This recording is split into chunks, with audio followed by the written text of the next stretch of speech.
말씀을 가지고 부르심의 축복이란 제목으로 이런 거 말씀 나누겠습니다. 벌써 3월입니다. 그죠? 다들 느끼시겠지만 지난 겨울이 어떻게 지나갔나 싶을 정도로 이렇게 쏜살같이 지나가 버렸습니다. 사실 제가 이렇게 쏜살같이 지나갔다라고 느껴지는 게 제가 지난 2달간 가장 중점적인 사역이 있었는데 그거 하느라고 좀 이렇게 시간이 진짜 빨리 가더라고요. 뭐냐면 교구를 좀 새롭게 편성하는 일이었습니다. 지역을 중심으로 지난해 연말에 이제 우리 구역장님께 또 구역 식구들의 현황을 좀 이렇게 보고를 받았거든요. 출석률이 얼마큼 되는지, 그리고 구역 편성하는데 어떤 요청 사항이 있는지 이런 것들을 다 받아서 그래서 이제 기준을 새롭게 해서 어떻게 하면 더 잘 모이실 수 있고 더 많이 또 쉽게 모이실 수 있겠는가 고민하면서 이제 편성을 하기 시작했습니다. 근데 이제 기존에 계신 부목사님 다 사임하셨잖아요. 그래서 저 혼자 이제 이걸 다 편성하게 됐습니다. 그래서 이제 550명 정도의 성도님 자료를 가지고 이제 컴퓨터에 지도를 다 이렇게 딱 펼쳐놓고 그리고 이제 일일이 주소를 쳐가면서 이제 확인을 했어요. 왜냐하면 교적에 있는 주소를 보니까 다 그 도로명이더라고요. 근데 도로명으로 보니까 이게 어디에 있는 건지 잘 모르겠더라고요. 그래서 이제 일일이 주소를 쳐가면서 이렇게 구역 편성하다 보니까 시간이 정말 많이 오래 걸리는 일이었습니다. 그런데 성도님들 구역 편성하는 것만큼이나 또 되게 힘들었던 게 뭐였냐면 그게 바로 교구장님과 간사님 그리고 이제 구역장님들을 세우는 일이었습니다. 여러분 사실 한 영혼을 섬긴다라는 게 굉장히 쉽지 않은 일입니다. 물론 하나님께 주시는 지혜와 능력으로 넉넉히 감당하실 수도 있겠지만 그러나 하나님 주신 소명을 따라 여러분 이 영혼을 섬긴다, 이 일들을 감당한다라는 것은 사실은 자기의 어떤 시간이나 아니면 마음이나 물질까지도 이렇게 헌신해야 되는 일들이죠. 더군다나 요즘 삶이 굉장히 많이 힘들어지고 어려워지고 있는 이때이기 때문에 하나님의 부르심에 선뜻 이렇게 나서는 분들이 점점 줄어들고 있는 상황입니다. 그러다 보니까 작년에 이제 섬기셨던 분들도 그렇지만 새롭게 이제 교구 리더십으로 좀 섬겨주세요라고 부탁을 드렸을 때 아마 많은 분들이 정말 많이 고민하시고 계실 거고 또 고민하고 계신다라고 생각합니다. 물론 선뜻 하나님의 뜻이니까 또 하나님의 부르심이니까 제가 열심히 해보겠습니다 하고 수락하신 분들도 계십니다. 여튼 그렇지만 리더십으로 섬긴다라는 건 굉장히 힘든 일이고 또 그러다 보니 사실 리더십을 세우는 일도 굉장히 힘들었습니다. 그래서 오늘 여기 계신 우리 모든 성도님들께 한 가지 부탁을 드리자면 올해 이제 섬겨주시는 지난까지도 그러시지만 올해 구역장이나 간사님 또 교구장으로 섬겨주시는 분들에게 또 이미 우리 교사로나 아니면 각각의 자리에서 또 리더십으로 섬기시는 분들 계시잖아요. 그분들 좀 많이 격려해 주셨으면 좋겠고 또 많이 존중해 주셨으면 좋겠다라는 마음이 있습니다. 그런데 여러분 교구의 리더십이나 아니면 교사나 아니면 각 자리에 있는 어떤 리더십의 자리에 있는 분들에게도 여러분 부탁을 좀 드리고 싶습니다. 무슨 얘기냐면 성경이 말하는 진정한 리더십이라는 것은 롤 모델로 따지자면 누구예요? 예수님의 리더십이죠. 예수님의 리더십을 한마디로 이야기하면 섬김의 리더십이고 희생의 리더십이다라고 생각이 되어집니다. 그래서 예수님께서 말씀하실 때도 천국에서 큰 자가 어떤 자라고 얘기합니까? 섬기는 자가 크다라고 이야기를 합니다. 그러므로 하나님께 하듯 우리가 정말 내게 맡겨주신 영혼, 내게 맡겨주신 소명, 그 직분에 대해서 아니면 그 자리에 대해서 정말 섬기는 리더십으로 정말 섬기는 마음으로 그렇게 사명을 감당해 주시길 원합니다. 특별히 여러분 솔선수범해 주시는 여러분이 되어 주셔야 된다고 믿습니다. 특별히 말씀과 삶이 일치하는 그런 삶이 되셔야 한다라는 것입니다. 여러분이 말씀을 나누고 하는 그 말씀대로 살아내지 못한다면 아무리 리더의 자리에 있고 리더의 완장을 찬다 할지라도 리더십을 인정받는 것은 별개의 문제가 되어집니다. 근데 이게 저는 교회에 있는 리더십만의 문제는 아니라고 생각합니다. 오늘 이 자리에는 여러분 모두가 다 사실은 세상 자리에서는 리더의 역할을 감당하셔야 됩니다. 어떤 의미에서 그러냐면 하나님이 여러분에게 부르심을 주셨는데 어떤 부르심이냐? 세상에 있는 모든 여러분의 삶의 자리에 있는 분들에게 하나님의 하나님 되심을 드러내고 하나님의 하나님 되심을 증거해야 될 소명과 부르심이 있다라는 것입니다. 그런 의미에서 여러분은 먼저 하나님의 자녀로 부르심을 받은 리더의 자리에 있다라는 것입니다. 그러므로 우리가 이 땅을 살아가는 모든 분들에게 오늘 이 자리에 있는 모든 분들이 동일합니다. 우리가 이 땅을 살아갈 때 하나님을 드러내기를 원하신다면 어떻게 살아야 되겠습니까? 예수님처럼 말씀을 따라 솔선수범하며 그렇게 살아가야 된다라는 거예요. 우리가 듣고 배운 말씀대로 우리의 삶이 일치해 가야 한다라는 것입니다. 그리고 세상 사람들 위해 군림하기보다 뭐 하셔야 된다고요? 섬기기를 자원하는, 정말로 예수님을 따라 예수님처럼 살아가는 제자다운 모습, 진정한 제자로서 여러분의 매일을 살아가야 될 줄 믿습니다. 이런 삶이야말로 뭐예요? 세상을 위하는 거나 아니면 뭐 세상 사람을 위합니다, 아니면 나를 위합니다, 이걸 넘어서요, 하나님의 영광을 위해서 살아가는 삶이 될 줄로 믿습니다. 그러므로 교회 공동체의 리더이시든지 아니면 세상 속의 성도이든지 우리는 모두 섬기는 자로서 듣고 배운 말씀대로 솔선수범해야 될 줄로 믿습니다. 다름을 이야기하면 배운 것과 우리가 들은 것과 삶이 다르다면 여러분 그것은 자기 모순적인 삶이 되잖아요. 그런 삶은 하나님의 영광을 가리게 된다라는 것입니다. 요즘 여러분 내로남불이라는 말 들어보셨을 것입니다. 종종 TV에도 나오는 말들이라고요. 근데 저는 이게 무슨 한자성어인 줄 알았어요. 그래서 예전부터 온 한자성어인 줄 알았는데 이번에 찾아보고 알았습니다. 이게 무슨 의미인지 여러분 아세요? 예, 내가 하면 로맨스고 남이 하면 불륜이다. 이걸 줄여서 내로남불 이렇게 줄였더라고요. 예, 맞아요. 우리는 교회에서 여러분 신앙생활 할 때든지 바깥에서든지 만약에 교회라면 성도답지 못한 성도를 본다. 그럼 뭐예요? 우리는 당연히 정죄하고 비난하기를 쉽게 합니다. 그러나 여러분 스스로가 그런 실수를 했다라고 했을 땐 뭐예요? 여러분 자신에겐 관대해지게 될 때가 많다라는 것이죠. 그런 것을 두고 뭐라고 얘기하는 거예요? 내로남불이라고 이야기하는 거죠. 예, 맞아요. 자기 모순적인 이런 삶을 버리고 우리가 정말로 말씀대로 섬기는 삶을 살아내는 사람들이야말로 진정한 하나님의 백성이고 하나님께서 인정하시는 제자다운 모습이 되어질 줄로 믿습니다. 오늘 그런 의미에서 오늘 본문에는요, 사실 지금 사도 바울의 5절밖에 되지 않는 이 짧은 구절이지만 이 안에는요 상반된 의미에서 두 가지의 충격적인 이야기가 나오고 있는데 오늘 그것을 좀 살펴보기를 원합니다. 우선 첫 번째 좀 충격적인 내용이 뭐냐면 사도 바울이 신라와 함께 1차 전도 여행 때 세운 교회를 방문하기 위해서 바나바와 마가가 갔던 그 동쪽 길, 배 타고 가는 길이 아니라 안디옥에서 북쪽으로 올라가는 육로를 따라 올라가면서 수리기아, 길리기아 여러 지역을 다니면서 교회를 견고하게 세웠다라고 이야기합니다. 그리고 오늘 본문에서는 이제 드디어 어디까지 가게 됐냐면 더베와 루스드라에 도착했다라는 것입니다. 여러분 이게 뭐 그리 대단한 일입니까? 아니 뭐 거기 갈 수도 있는 거지라고 생각하겠지만 아니요. 여러분 사도 바울의 입장에서 생각해 보면 루스드라는 그야말로 들어가고 싶지 않은 것이고 그야말로 피하고 싶었던 땅이다라는 것입니다. 무슨 의미에서 그러냐면 여러분 이미 우리가 한번 나눴지만 1차 전도 여행 때 여러분 이 루스드라에서 사도 바울이 복음 전할 때 무슨 일이 있었냐? 예, 거기에 나면서부터 걷지 못했던 사람이 있었는데 그 사람을 고쳐줍니다. 그럴 때 이 루스드라 사람들이 갑자기 와, 이 사도 바울과 바나바를 향해서 신이다, 다시 온 신이다 라고 하면서 누구라고 섬긴다고 얘기했어요? 제우스와 헤르메스. 예, 그래서 우리가 경배해야 된다고, 제사 드려야 된다고, 그래서 제사장들이 막 찾아오기 시작했습니다. 그때 사도 바울과 바나바가 극구 만류하면서 그러고 있는 찰나에 어떤 일이 일어났냐면 이고니온과 비스디 안디옥에 있던 유대인들이 그 루스드라까지 찾아온 겁니다. 그리고는 그 루스드라 사람들을 선동하기 시작합니다. 자, 그 선동에 넘어간 이 루스드라 사람들이 갑자기 그 전까지는 뭐 경배해야 됩니다 막 이러고 있던 그 바울과 바나바를 향해서 여러분 돌을 던지는데 특별히 누구한테요? 바울에게 돌을 집어 던져서 거의 죽게 만들어 놨습니다. 아니 실제로 죽었다라고 볼 수 있는 것이 전 죽진 않았죠. 분명히 다시 살아났으니까. 그런데요 여러분 죽이려고 돌을 던졌는데 죽지 않고 살아있다 그러면 어떻게 할까요? 죽을 때까지 던지겠죠. 예, 그런데 어떻게 했다고요? 죽은 줄 알고 끌고 성 밖에다 내다 버렸다고요.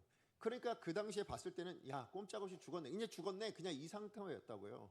그래서 내다 버릴 정도였는데 결국 하나님께 살려주셔서 그래서 뭐요? 다시 루스드라 성으로 들어갔다가 더베로 가지 않습니까? 결국 루스드라는 뭐냐면 트라우마가 생기는 동네예요. 그죠?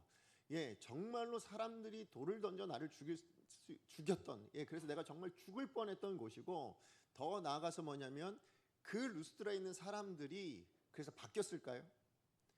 아니에요. 여러분 그렇게 해서 1차 전쟁을 마치고 지금 한 1, 2년 정도 지난 다음에 다시 오게 된 거거든요.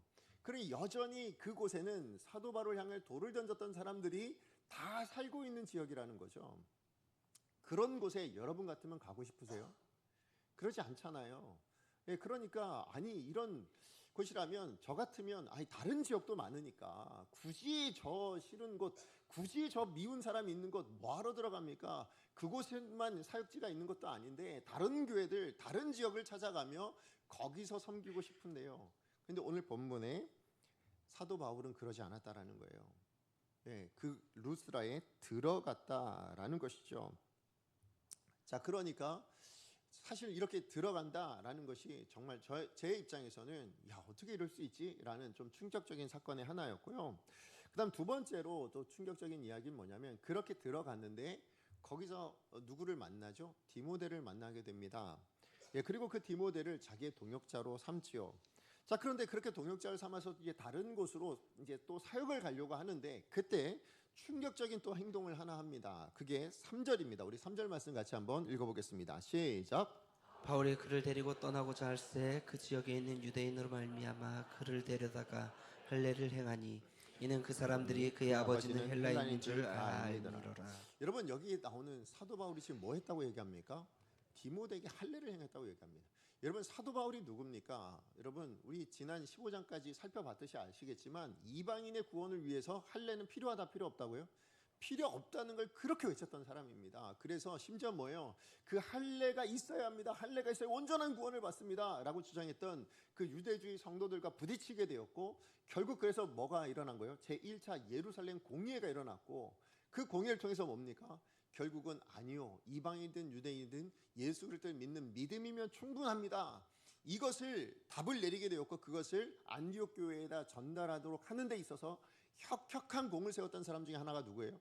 그게 바로 바울이었다고요. 자, 그런데 이 바울이 지금 디모데를 뭐 했다고요? 할례를 행했다라고 이야기를 하고 있는 겁니다. 물론 디모데가 여러분 오늘 본문에 보니까 혈통적으로 뭐냐면 아버지는 헬라인, 어머니는 유대인, 그래서 혼혈인 거예요. 그런데 루스드라라는 지역 자체가 여러분 이방 지역이잖아요. 이스라엘 지역이 아니고 아버지도 이방인이다 보니 난지 8일 만에 유대인이라면 누구나 받는 할례를 받지 못한 거예요. 자, 그렇지만 여러분 이 디모데가요 그렇게 자랐는데 학자들 이야기는 요때 디모데랑 바울이 만나서 함께 동역하게 된 요 시기가 학자들 나이로 의견으로는 나이가 한 18세에서 20세 정도 되었다고 그렇게 봅니다. 디모데가. 예, 그러니 그런 디모데에게 할례를 행했다. 이건 이해가 되지 않지 않습니까? 아니 뭐 디모데가 받은 것도 그렇지만 어떻게 사도 바울이 할례를 행할 수 있는가? 아니 이방인의 구원을 위해서라면 안 됩니다를 그렇게 외치고 격렬하게 논쟁을 하고 싸웠던 그 바울이 여러분 지금 혼혈이었던 디모데가 할례를 받지 않았다는 이유로 지금 할례를 행하고 있는 이것은 어찌 보면 자기 모순적인 모습 아니에요? 그죠? 아니 말로는 할례가 필요 없습니다 이렇게 주장을 해놓고는 자기랑 동역하는 사람에게 뭐라고요? 너 할례 받아. 아니 내가 할례 행해줄게 해가지고 할례를 행하고 있다라는 것입니다. 그야말로 이율배반적인 모습이라는 거죠. 자, 그렇다면 아니 사도 바울은 분명히 구원을 받는 데 있어서는 할례가 필요 없습니다. 그냥 예수를 믿는 믿음이면 충분합니다. 라고 주장을 했던 그 사도 바울이 어떻게 지금 이 디모데에게 여러분 이 할례를 행할 수 있었겠는가? 여러분 분명히 오늘 성경에 이것을 기록해 놓은 것은 그래 사도 바울 같은 대단한 사람도 이렇게 실수할 수 있는 거야. 이렇게 넘어질 수 있는 거. 우리랑 보통 사람들과 똑같은 사람이야. 이거 이야기하려고 하신 얘기는 아니겠죠. 오늘 이 본문을 통해서 그러면 하나님께서 주시고자 하는 메시지는 무엇인가? 사실 이 짧은 5구절밖에 되지 않지만 이 구절 안에 지금 놀랍고 충격적인 두 가지 행보를 통하여서 하나님께서 오늘 우리에게 주시는 메시지가 뭔가 두 가지로 좀 여러분과 나누기 원하는데요. 첫 번째는 하나님의 부르심에 순종할 때 하나님이 예비하신 축복을 누리게 된다라는 것을 말씀해 주고 있습니다. 무슨 얘기냐? 하나님의 자녀된 우리에게 축복 주기 원하십니다. 믿으십니까? 예, 하나님의 자녀된 이 아멘 하신 분들은 더 많이 누리셨으면 좋겠습니다. 예, 제가 기복신앙을 얘기하는 게 아니고요. 여러분 정말로 우리가 하나님 믿으면 하나님 우리에게 복을 주시기 원하세요. 이미 주셨어요. 어떤 의미에서 그러냐? 우리는 가장 큰 축복인 하나님의 자녀되는 축복이요. 그죠? 죄에서 사망에서 구원받는 축복을 우리는 이미 받은 줄로 믿습니다. 그리고 뿐만 아니라 그래서 그 구원의 축복이 우리가 저 영원한 하나님의 나라 죽어서만 누릴 축복이냐? 그러지 않다라는 거예요. 그 천국에서 누릴 축복을 이 땅에서도 누리기를 원하신다라는 거죠. 행복하길 원하실 거고 하나님 우리에게 은혜 베푸시길 원하신 줄 믿으시기 바랍니다. 그렇기 때문에 하나님은 우리에게 만약에 그 행복을 위해서라면, 그 은혜를 위해서라면, 그래서 우리가 온전하게 정말로 잘 되기를 원하는 방법이라면 물질이 필요하다면 물질을 주실 거고요, 건강이 필요하다면 건강을 주실 줄로 믿습니다. 자, 그런데요, 또 하나 우리 가운데 반드시 필요한 축복을 주시는 게 뭐냐면 그게 바로 만남의 축복이라는 것입니다. 사실 하나님께 세상을 창조하실 때 여러분 사람을 혼자 있는 존재로 만드지 않으셨죠. 오히려 혼자 있는 것을 뭐라고 하셨어요? 보시기에 좋지 않았더라라고 이야기합니다. 그래서 하와를 지으셔서 뭐예요? 아담에게 만나게 하여 주셨죠. 사실 여러분 생각해 보시면 물질이나 건강이 조금 부족해도 여러분 이 모든 것을 충분히 덮고도 남을 축복이 있다면 저는 그게 만남의 축복인 줄로 압니다. 여러분 그래서 여러분 결혼해서 사시는 거잖아요. 아니세요? 네, 우리 저 어렸을 때 그런 얘기 참 많이 들었어요. 뭐냐면 단칸방이라도 내가 이 사람이랑만 산다면 뭐예요? 네, 내가 손가락을 빨고 살아도 좋겠다 해서 결혼하신 거 아닙니까? 그죠? 예, 맞아요. 그래서 우리가 결혼했다고 봅니다. 예, 맞아요. 왜냐하면 정말로 좋은 사람, 정말로 행복한 사람, 정말 사랑하는 사람이나 있으면 조금 부족해도 뭡니까?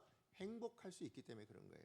예, 먹을 게 좀 없어도, 예, 아니면 뭐 내가 물질적으로 좀 부족해도, 아니면 건강이 조금 없어도 그래도 행복하다. 예, 그게 바로 사랑하는 사람과의 만남의 축복인 것입니다. 오늘 본문에 바로 이 만남의 축복에 대한 이야기가 나오고 있습니다. 우리 1절 말씀 같이 한번 읽어보도록 합니다. 시작. 바울이 더베와 루스드라에도 이름에 거기 디모데라는 제자가 있으니 그 어머니는 믿는 유대 여자요 아버지는 헬라인이라. 우리가 지난주에 살펴봤듯이 바울과 바나바는 각자의 소명을 따라 격려하며 각각 자기 길을 갔다고 얘기합니다. 그래서 바나바는 마가를 데리고 배를 타고 동쪽, 그죠? 구브로 있는 섬으로 가서 1차 전도여행에 각 코스를 돌아보기로 했고, 바울은 실라를 데리고 뭐예요? 안디옥에서 북쪽으로 육로를 따라 올라가면서 수리아, 길리기아 그 지역을 다니며 교회를 든든히 세워갔다라고 지난주 15장 말미에 그렇게 나왔습니다. 그리고 이어지는 오늘 본문에 보니까 그렇게 수리기아, 길리기아로 다니던 이 바울이 어디에도 이르렀다고요? 더베와 루스드라에도 이르렀다. 이렇게 지금 기록을 하고 있습니다. 자, 우리말 성경으로 그냥 이 1절 말씀을 언뜻 보면 바울이 뭐 수리아, 길리기아 막 이렇게 다니다가 결국 이 더베라는 곳 아니면 루스드라는 곳 여기도 우연히 어쩌다 보니 가게 됐네. 이렇게 생각할 수 있잖아요. 뭐 거기에도 이르렀다. 이렇게 얘기하니까 어쩌다 거기 갔다. 이런 의미로 들려지겠지만 아니요. 여러분 헬라어 원문을 보면 이 더베와 루스드라 각각의 방향을 지시하는 전치사 에이스라는 단어가 들어가 있습니다. 근데 이 전치사 에이스라는 것은 뭐냐면 어디 안으로 어디를 향하여 이런 의미도 있는데요. 더 나아가서 거기까지 아니면 충분히 완전히라는 의미도 있는 겁니다. 다른 말로 이야기하면 여러분 어쩌다 간 게 아니고요. 주변에 눈에 띄니까 우리 저기도 갈까 해서 들어간 게 아니고요. 여러분 어떤 의미가 있냐? 이 에이스라는 이 방향을 지시하는 건 뭐냐면 거기가 목적이 있었다라는 거예요. 예, 그 방향을 해서 내가 반드시 가야 되는 그 이유가, 그 의도가 있어서 거기를 갔다라고 이야기를 하는 겁니다. 예, 그러면서 뭐예요? 거기까지 충분히 갔다. 거기까지 완전히 들어갔다. 뭐예요? 하나님의 부르신 그 소명을 따라. 결국 뭡니까? 그 완전히 하나님의 부르심의 소명에 헌신하여 그 하나님 목적하신데 그 끝까지 갔다. 이런 의미에서 루스드라에도 들어갔다라는 것입니다.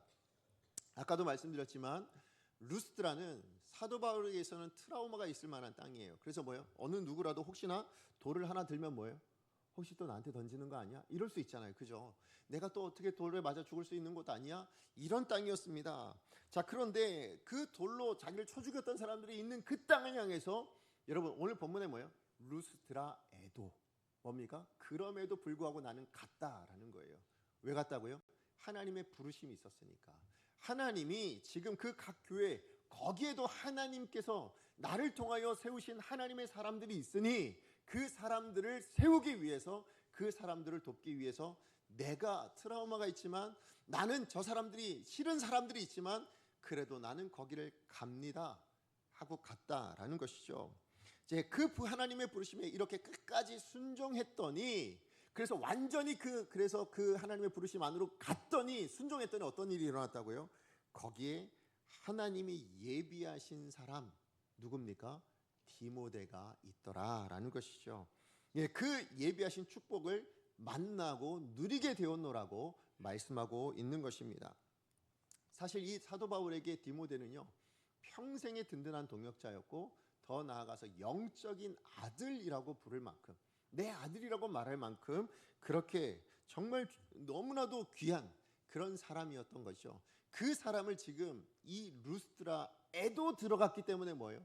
만나게 되는 역사가 있었다라는 것입니다.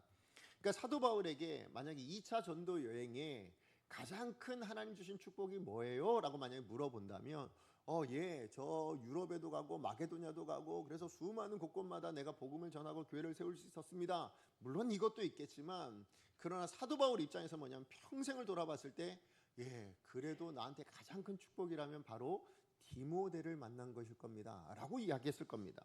왜냐하면 여러분 사도 바울의 이후에 이 만남 이후에 모든 서신서를 보면 디모데가 거의 안 나오는 것이 없습니다. 곳곳마다 디모데가 언급이 되어 있고요. 뿐만 아니라 여러분 사도 바울이 에베소 교회를 사역하다가 그 교회를 떠날 때 에베소 교회 성도들을 믿고 맡긴 사람이 누구였냐면 바로 디모데였습니다.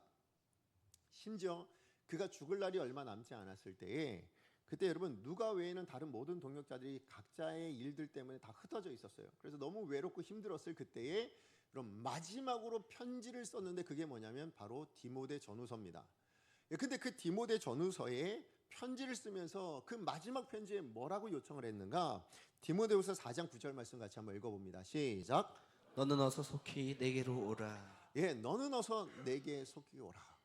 여러분 이게 사도 바울의 마음이었어요. 네가 오면 참 좋겠다. 내 마지막 날 나 이렇게 힘들고 어려운데 네가 내 곁에 있었으면 좋겠다 해서 마지막으로 부른 사람이 디모데였어요. 물론 이 디모데를 통해서 또 하나 권면한 게 너 올 때 마가도 좀 데리고 와 이렇게 얘기를 했어요. 그런데 중요한 건 뭐냐면 마가에게 편지를 보내서 너에서 디모데 좀 데리고 와 이런 게 아니고요. 그 마지막 그 너무 쓸쓸하고 어려울 때 그때 편지를 쓸 수 있었던 사람, 예, 자기의 그 정말 힘들고 어려울 때 마음을 나눌 수 있었던 사람, 그게 누구였다고요? 디모데였다라는 것입니다. 예, 그만큼 가장 든든한 동역자였고 심지어 자기를 그 디모데를 소개할 때 내 아들이라라고 부를 만큼의 그 축복. 결국 디모데와의 이 만남은 사도 바울에게 있어서는 엄청난 하나님의 축복이었다라는 것입니다. 근데 만약에 바울이 여러분 나는 루스드라 사람 싫어요. 저 사람 나는 맞지 않아요. 나는 저 사람 저 지역 들어가고 싶지도 않습니다. 저는 저 지역 피해서 다른 지역도 많으니까 다른 지역으로 가겠습니다. 다른 사람들에게 가겠습니다. 다른 사람과 함께 하겠습니다. 만약에 이랬다면 그래서 루스드라를 피했다면 어떻게 될까요? 이 축복은 누릴 수 없었다라는 거예요. 분명히 하나님은 예비해 놓으셨어요. 디모데라는 제자를 여기다 준비해 놓으셨는데 루스드라에다가 준비해 놓으신 거예요. 근데 만약에 사도 바울이 피했다면 그 축복은 누릴 수 없는 축복이었다라는 것이죠. 맞아요. 성경의 모든 역사는 하나님의 부르심과 소명에 대한 순종의 역사라 해도 과언이 아닙니다. 여러분 창세기 12장에 보면 우리가 너무 잘 아는 아브라함을 부르신 하나님에 대한 이야기가 나오잖아요. 근데 우리 아브라함을 부르실 때 하나님이 정말 큰 축복을 주시죠. 우리 1절 2절 같이 한번 읽어볼까요? 시작. 거기서 아브라함이 이르시되 너는 너의 고향과 친척과 아버지의 집을 떠나 내가 내게 보여줄 땅으로 가라. 내가 너로 큰 민족을 이루고 내게 복을 주어 내 이름을 창대하게 하리니 너는 복이 될지라. 예, 하나님께서 지금 아브라함에게 나타나셔서 아브라함에게 내가 너에게 복이 되게 해줄게. 내가 너에게 줄 땅이 있어. 너 거기로 가. 지금 이렇게 얘기를 했습니다. 여러분 같으면 가시겠어요? 사실 여기에 보시면 하나님이 내가 하나님이야 라고 소개한 적도 없어요. 그죠? 사실 아브라함도 그 당시에 아버지 데라와 함께 갈대아 우르라는 이방 지역에서 우상 만들어 팔고 있었다고요. 그러니까 하나님을 전혀 모르는 존재였을 수도 있는 거예요. 자, 그런데 그때 하나님이라고 소개도 하지 않고 나타나서는 그게 어떻게 나타났는지도 몰라요. 꿈에 나타났는지 아니면 어떻게 환상 가운데 나타났는지 모르겠지만 나타나서 너 여기 살지 말고 대한민국을 떠나서 저 어디 다른 나라로 가서 살아. 그럼 여러분 가시겠냐고요. 그게 꿈인지 생시인지도 잘 모르겠고 뭐라고 진짜 이게 가능한 일인지도 모르겠고 당장 떠나라. 그럼 떠나실 수 있겠어요? 그럴 수 없죠. 그런데 아브라함은 떠났다는 거예요. 그랬을 때 어떤 일이 일어났는가? 여러분 5절 하반절 말씀에 보니까 이런 역사가 있더라고요. 뭐냐면 마침내 가나안 땅에 들어갔더라. 사실 우리는 아브라함에게 허락하신 축복의 땅이 가나안 땅인 줄 알죠. 그러나 아브라함은 몰랐어요. 그냥 내가 인도하는 대로 너 가, 나가. 그럼 내가 너에게 줄 땅이 있으니까 가. 근데 가나안 땅이라고 말씀도 안 하셨어요. 근데 나갔다는 거예요. 나가서 뭐예요? 그냥 하나님께서 인도하시는 대로 매일매일 하루하루 살았어요. 그랬더니 마침내 하나님이 예비하신 뭐예요? 가나안 땅, 그 축복의 땅을 가게 되더라, 들어가게 되더라, 누리게 되더라라는 거예요. 다시 얘기하면 순종했더니 하나님의 마침내가 이루어지더라는 거죠. 자, 그런가 하면 여러분 마가복음 14장에도 보면 여러분 예수님의 공생의 마지막 유월절 날에 일어났던 사건이 기록되어져 있는데요. 여러분 그 유월절에는 어떻게 시작되냐면 저녁에 만찬을 먹는 것으로 시작합니다. 그래서 만약에 만찬을 준비해서 먹지 않으면 하나님 앞에 유월절을 준비하지 않는 것이라 여겼기 때문에 마치 범죄하는 것인 줄 알고, 그래서 반드시 만찬을 준비해서 크든 작든 준비해서 같이 먹으면서 유월절을 진행하는 거거든요. 근데 그 유월절 되는 아침이 되었는데 예수님이 제자들과 함께 여느 날과 다름없이 뭐 하냐면 그냥 공생애 사역하시는 겁니다. 말씀 가르치고 병자들 고치시고. 그러니 여러분 유월절은 누가 준비해야 돼요?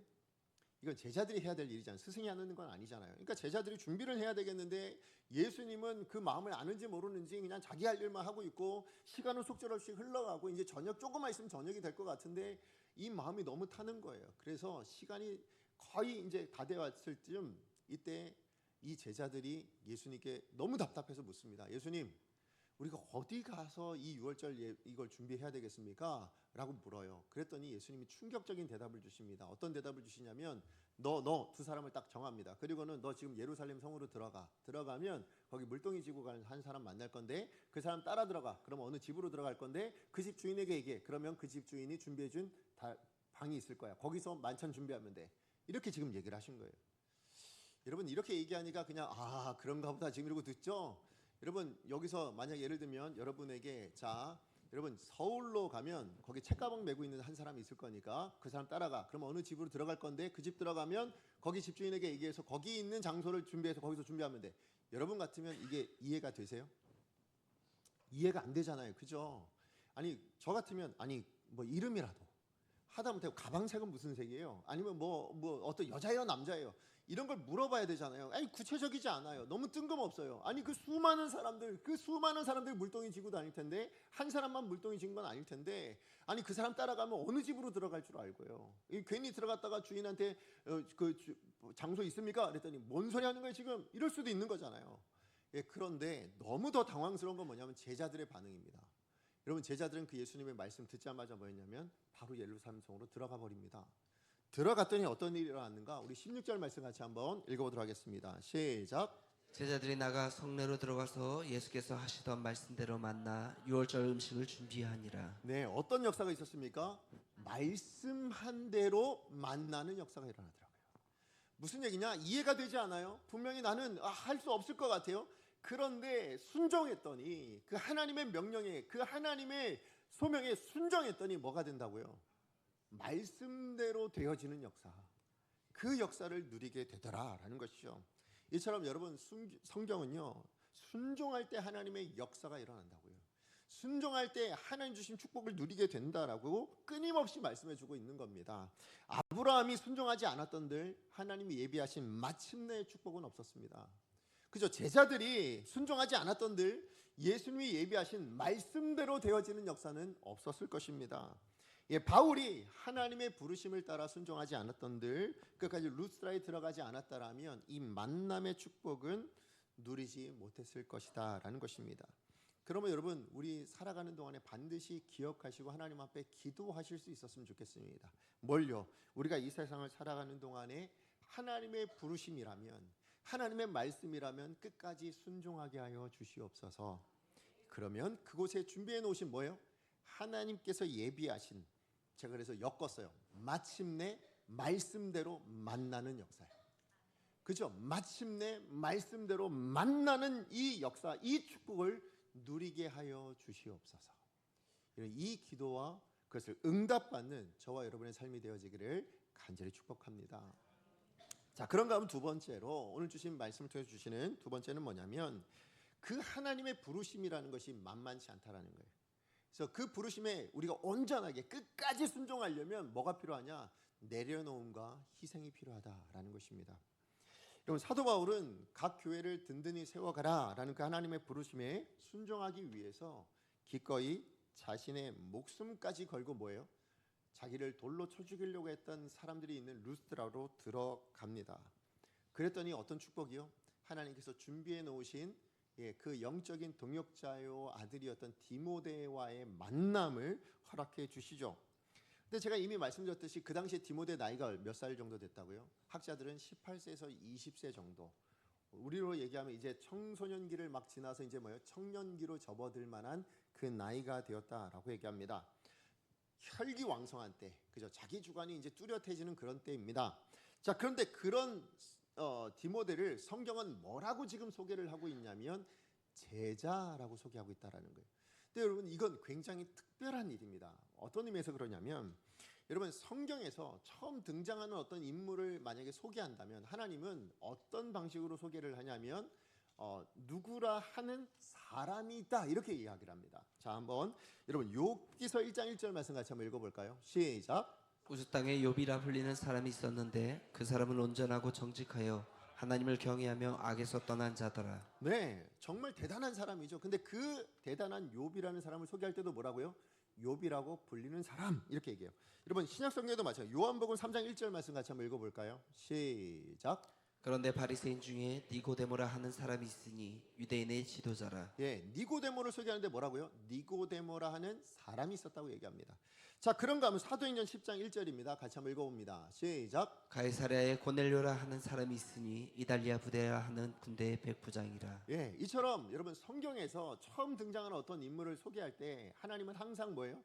이름을 밝히면서 그런 사람 이렇게 이야기를 했다고요. 예, 그런데 오늘 본문에 하나님은 유독 이 디모데라는 사람을 처음 등장시키고 소개하면서 뭐라고요? 디모데라 하는 제자가 이렇게 지금 이야기를 하고 있는 겁니다. 근데 더 신기한 건 뭐냐면 여러분 더 놀라운 건 하나님이 이 디모데가 너무 좋으셨나 봐요. 그래서 여러분 이 성경 말씀에 우리 원어로 보면 헬라어예요. 가장 시작 이 본문의 시작이 뭐라고 되어 있냐면 이두라는 말로 시작하거든요. 근데 이 이두가 뭐냐면 감탄사예요. 보라 이런 의미인 거예요. 그러니까 지금 하나님이 디모데를 소개하는데요. 오늘 저와 여러분 우리에게 이 성경을 읽는 우리들에게 디모데를 소개하고 있는데 뭐라고 소개하고 있냐면 봐 여기에 디모데라는 제자가 있어. 지금 이렇게 소개를 하고 있는 겁니다. 그러니까 세상에 수많은 사람들을 소개할 때는 야 여기에 이런 사람이 있어 이렇게 소개를 했다면 지금 하나님은 감탄을 하고 있는 겁니다. 이 디모데를 보면서 야 이 루스드라는 이곳에 디모데라는 제자가 있어. 봐봐. 지금 이렇게 지금 소개를 하고 있는 것입니다. 그만큼 디모데는 여러분 세상 사람들 앞에는 어쩌면 무명일지 몰라도요. 하나님께는 유명했던 사람인 거예요. 그죠? 하나님 앞에는 인정받는 사람이었다라는 겁니다. 근데 하나님 앞에 인정받았더니 여러분 성도들에게 뭐예요? 인정받는 사람이 되더라고요. 그게 바로 2절 말씀이에요. 우리 2절 말씀 같이 한번 읽어봅니다. 시작. 디모데는 루스드라와 이고니온에 있는 형제들에게 칭찬받는 자니. 예, 그러니까 디모데는 자기가 살고 있는 루스드라라는 지역뿐만 아니라 어디예요? 여러분 이고니온이 루스드라에 45km 정도 떨어져 있는 이웃 도시거든요. 근데 거기에 있는 이고니온 사람들로부터도 뭐라고요? 칭찬받는 사람. 뭘로 칭찬받았을까요? 신앙생활로. 왜요? 제자라고 인정을 했으니까. 그죠? 지금 하나님이 제자라고 소개를 하면서 그 뒤이어서 뭐예요? 칭찬받는 사람이었다고 얘기하는 거 보면 예, 그 당시에 정말로 성도답게 살아내는 삶을 통해서 인정받았던 사람. 그게 바로 그래서 제자라고 인정. 누가 보더라도 이 사람은 예수 따라가는 사람이고 예수님의 말씀대로 살아내는 정말 우리가 안디옥 교회 성도들 향해 비로소 그리스도인이라 불렸던 것처럼 그렇게 인정받는 제자의 모습이 바로 디모데였다라는 것입니다. 자, 그렇다면 디모데는 어떻게 이런 신앙생활이 가능했을까요? 여러분 디모데후서 1장 5절에 사도 바울이 이렇게 이야기합니다. 우리 같이 한번 읽어보겠습니다. 시작. 이는 내 속에 거짓이 없는 믿음이 있음을 생각함이라. 이 믿음은 먼저 내 외조모 로이스와 내 어머니 유니게 속에 있더니 내 속에도 있는 줄을 확신하노라. 예, 지금 사도 바울은 누구 때문이라고 얘기합니까? 외할머니였던 로이스와 너의 어머니였던 유니게의 신앙 그 영향력을 받아서 네가 이렇게 정말 네 마음 안에도 이런 믿음이 있구나 이렇게 얘기하고 있잖아요. 근데 여러분 잘 생각해 보시면 사실 이 로이스 할머니랑 그 다음에 어머니 유니게랑 디모데까지도요. 여러분 예수 믿은 지 지금 얼마나 됐을 것 같으세요? 오늘 본문 우리가 사도행전 16장으로 보자면 예수 믿은 지 고작 1, 2년밖에 안 돼요. 그 무슨 얘기냐면 사실 디모데마저도 뭐냐면 사실 믿은 지가 1, 2년밖에 안 됐고 그의 어머니였던 할머니였던 로이스와 어머니였던 유니게도요. 예수 믿은 지 1, 2년밖에 안 돼요. 무슨 의미에서 그러냐? 여러분 루스드라라는 지역은 원래 이방 지역이었어요. 그죠? 예수가 증거되지 않은 지역이었는데 언제 증거됐습니까? 사도 바울이 1차 전도 여행 때 그때 복음 전해 가지고 근데 그때 이제 사도 바울이 돌에 맞아 쫓겨났다가 다시 더베로 가잖아요. 근데 더베에서 더 놀라웠던 게 뭐였냐면 그래서 그 옆에 다소 지나서 그렇게 육로로 내려온 것이 아니라 뭐 했다고 얘기합니까? 그 1차 전도 여행지를 다시 거슬러 그래서 다시 이제 안디옥으로 돌아왔다고 말씀드렸어요. 그러면서 다시 거슬러 돌아올 때 뭐 했냐면 그 지역에 있는 사람들에게 예수를 믿으면 이렇게 환난을 당해. 왜요? 사도 바울이 그렇게 당했잖아요. 그 환난 당한 모습들을 루스드라 사람뿐만 아니라 모든 지역에 있는 사람들이 봤겠죠. 그러니 이렇게 고난을 당해. 그러므로 너희의 신앙생활도 그럴진데 그래서 사도 바울이 마지막에 뭘 얘기하냐면 주께 너희를 맡긴다라고 얘기해요. 그래서 하나님께 너희를 맡긴다라고 기도를 해주고는 그 지역을 떠나거든요. 그래서 경고에 세워주는 일들을 했단 말이죠. 그때 그 일로 말미암아 믿은 사람들이 누구였다고요? 오늘 본문에 이야기하고 있는 이 디모데의 외할머니, 그 다음에 어머니, 그리고 디모데까지 믿게 되었다라는 것입니다. 결국 사도 바울이 목숨을 걸고요. 그 헌신을 통해서 여러분 더베에서 그 당시도 마찬가지겠죠. 돌에 방금이에요. 그냥 가서 얼마 지나지 않아 돌에 던져서 내가 죽임을 당했던 그곳에 다시 돌아가 거슬러 그 핍박했던 모든 지역들을 다 거슬러서 안디옥으로 돌아오는 그 과정 안에서 그렇게 헌신하고 수고했던 그 사도 바울의 모습을 봤을 때 뭐예요? 디모데가 그 신앙이 얼마나 많은 영향을 받았겠어요. 신앙생활은 결코 만만한 게 아니구나. 내가 예수 믿으면 저 말씀 전해줬던 사도 바울처럼 고난을 당할 수밖에 없겠구나. 어려움을 당할 수밖에 없겠구나. 그러나 나는 저분처럼 끝까지 그 길 걸어가야지. 하나님께 맡겨주셨던 것처럼 그렇게 나도 하나님께 나의 삶을 의탁하고 그렇게 살아가야지. 그렇게 했기 때문에 뭐가 되는 거예요? 오늘 하나님께서 이를 보여 감탄하며 소개하고 있는 겁니다. 뭐라고요? 제자라고요. 보라, 이 디모데라는 제자가 여기 있어 라고 소개할 만큼 그 삶을 살아냈던 어쩌면 가장 결정적인 그 영향을 줬던 사람은 바로 사도 바울이었죠. 자, 그런데 그렇게 사도 바울의 인정을 통해서 결국 사도 바울과 다시 만나고 영적인 동역자가 되고 아들까지 된 이 디모데, 이 과정 결국 만나서 뭐예요? 이제 진짜로 이 디모데를 데리고 사도 바울이 이제 사역지로 떠나려고 이제 시작을 했습니다. 자, 그런데 바로 그 시작 전에 뭔 일이 있었다고요? 바울이 이 디모데를 데려가기 전에 할례를 행했다는 거예요. 아까도 말씀드렸지만 이방인의 구원을 위해서라면 할례 필요 없습니다. 그렇게 외쳤던 사도 바울이 왜 지금 이 디모데에게 할례를 행했는가? 직접 할례를 행했다고 나오잖아요. 더 나아가서 더 놀라운 사실은 뭐냐면 디모데예요. 디모데. 아까 말씀드렸지만 디모데가 아기가 아니잖아요. 이제 그죠? 이제 어른들 뜻한다고 따라할 나이가 아니에요. 그죠? 자기 주관이 분명해서 싫은데요? 안 할래요. 이럴 수 있는 나이가 돼버렸다고요. 얼마든지 도망갈 수 있는 나이가 됐다고 싫으면 자, 그런데요. 여러분 보세요. 그 당시에 좋은 의료시설이 있었던 것도 아니에요. 그 당시에 여러분 할례는 뭐하냐면 돌칼을 가지고 여러분 할례가 뭔지는 아시죠? 생식기 그 표피 잘라내는 거잖아요. 생사를 잘라내는 거예요. 자칫 잘못하면 감염돼서 죽을 수도 있는 너무나도 크게 고생할 수 있는 그런 일인데도 불구하고 디모데가 받았다는 것도 대단하지 않습니까?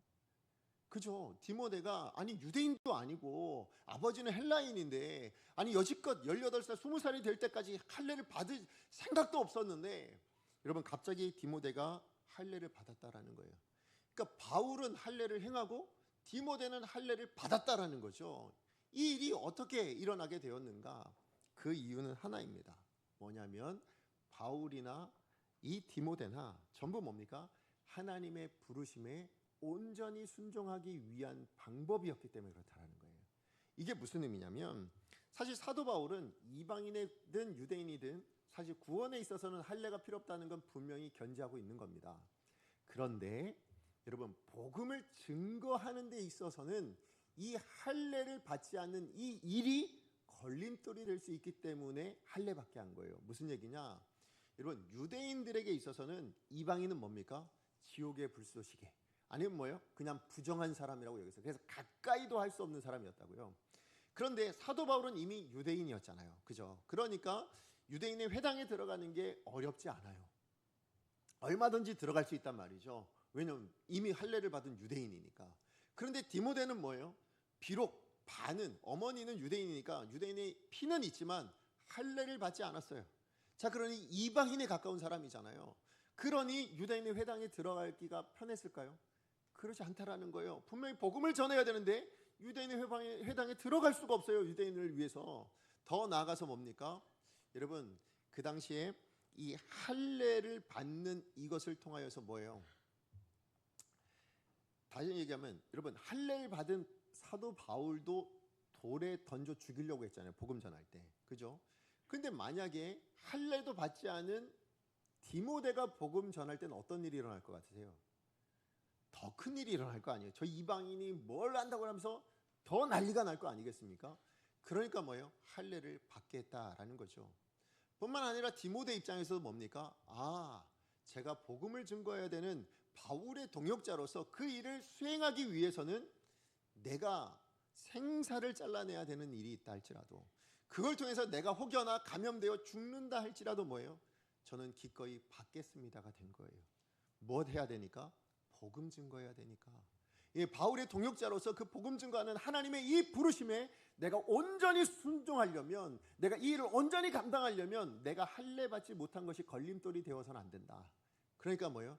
나는 할례를 받겠습니다 하고 생사를 잘라냈다라는 것이죠. 결국 디모데의 이 모습이야말로 진짜 예수님을 닮은 제자죠. 그죠? 왜 하나님이 그토록 감탄하며 제자라고 소개했는가를 알 수 있겠죠. 왜요? 예수님께서 걸어가신 그 십자가의 길이 그거 아닙니까? 자기를 희생하고 자기를 내려놓고 뭡니까? 기꺼이 하나님의 부르신 뜻에 충성되이 죽기까지, 십자가를 지기까지 살아내셨던 분이 예수님인데, 디모데는 지금 그 길 걸어가고 있다라는 거예요. 예, 그 길을 걸어가며 그렇게 하나님의 뜻의 소명에 이루어내는 사람이었기에 하나님이 그를 소개할 때 뭐라고 소개했다고요? 디모데라는 제자라고 소개를 하고 있다. 보라, 여기에 저렇게 예수님을 따라 정말 예수님이 걸어가신 그 십자가의 길을, 자기 십자가를 지고 걸어가는 한 사람이 여기 있어. 그게 누구라고요? 디모데라 말씀하고 있는 거죠. 결국 하나님의 소명을 이룬다라는 것은요, 여러분 결코 만만한 건 아닙니다. 분명히 바울처럼 평생의 소신이라 할지라도 뭐예요? 그것이 하나님의 부르심에 걸림돌이 되는 것이라면 내려놓을 수 있어야 된다는 거예요. 할례, 그거 구원받는 데 있어서는 분명히 내가 안 된다라고 하겠지만, 그러나 자칫 디모데에게 할례를 행함으로 뭐예요? 말로는 안 된다 해놓고 지는 같이 동역하는 사람을 할례 시켜버리는 저 이율배반적이고 자기 모순적인 행태를 행하는 사람이라고 비난받을 수도 있겠죠. 그러나 복음이 우선이었다라는 거예요. 하나님의 소명에 그것에 걸림돌이 되어진다면 그런 비난쯤은 감수하겠습니다. 이게 바로 사도 바울의 모습이었고요. 뿐만 아니라 하나님의 소명을 이룬다라는 건 내가 예수님께서 자기의 생명을 내놓는 것처럼 나도 내 생명을, 내 생사를 잘라내는 한이 있더라도 기꺼이 희생하고 가야 될 길, 그게 바로 디모데가 보여준 제자의 삶이요 하나님의 부르심의 삶의 길이다라는 것을 보여주고 있죠. 여러분, 그러므로 오늘 우리 강성의 모든 성도님들은 저는 바라기를 이 시대의 디모데가 되어주길 간절히 소망합니다. 예, 그래서 정말로 하나님의 부르신 자리, 여러분 그것이 여러분의 가정이든 아니면 여러분의 직장이든 아니면 이 교회일 수도 있죠. 이곳에서 여러분 내가 원하는 것, 내가 바라는 것, 내 뜻대로 내가 판단한 대로 그렇게 살아가기만 한다면 오늘 이 하나님의 소명이라는 건 이룰 수가 없습니다. 분명히 예수님께서는 자기 십자가를 지고 원치 않는 잔이지만 기꺼이 내게 아버지 뜻이라면 받아들이는 그것이 소명을 이루는 방법이라고 말씀해 주셨고, 그것을 삶으로 보여주셨어요. 그래서 오늘 이 시대에 저와 여러분 정말 예수님의 제자, 여러분 제자이십니까?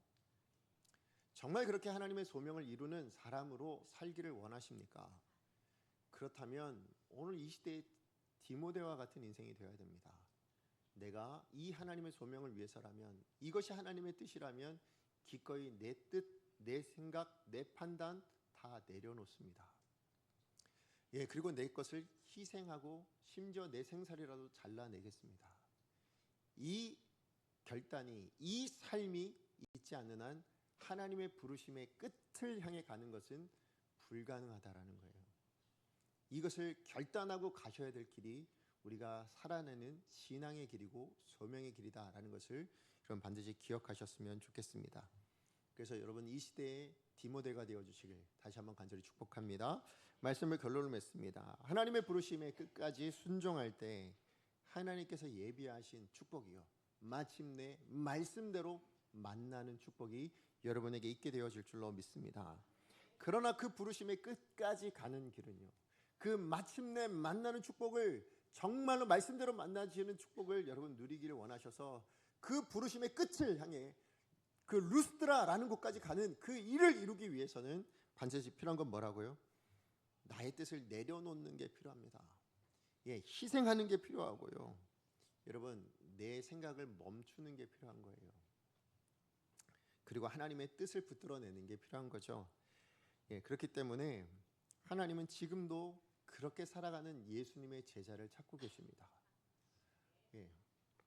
그리고 끝까지 그 부르심에 순종하는 사람들을 통하여서 하나님은 하나님의 나라를 어떻게 만들어 가시는가? 우리 5절 말씀 같이 한번 읽어볼까요? 시작. 주가 날마다 늘어가니라. 네, 바로 이런 사람들의 순종이 있었기에, 예, 정말 이런 제자들이 있었기에 교회가 이렇게 되어진다고 얘기합니다. 저는 교회만이 아니라고 생각해요. 이 교회가 성도 개인일 수도 있고, 그죠? 그 성도님이 거하시는 어떤 공동체일 수 있다라고 생각합니다. 여러분의 삶 안에 이렇게 믿음이 굳건해지고 하나님이 부으시는 그 은혜가 더해지는 축복을 누리길 원하신다면 이런 부르심에 순종할 때 가능해집니다. 예, 그러나 그 부르심이 결코 만만하진 않습니다. 그러나 그 길을 여러분 모두가 걸어가실 수 있는 분이 되셔서 하나님이 주시는 그 축복이요, 이 부르심의 끝자락에 놓여져 예비해 놓으신 뭐라고요?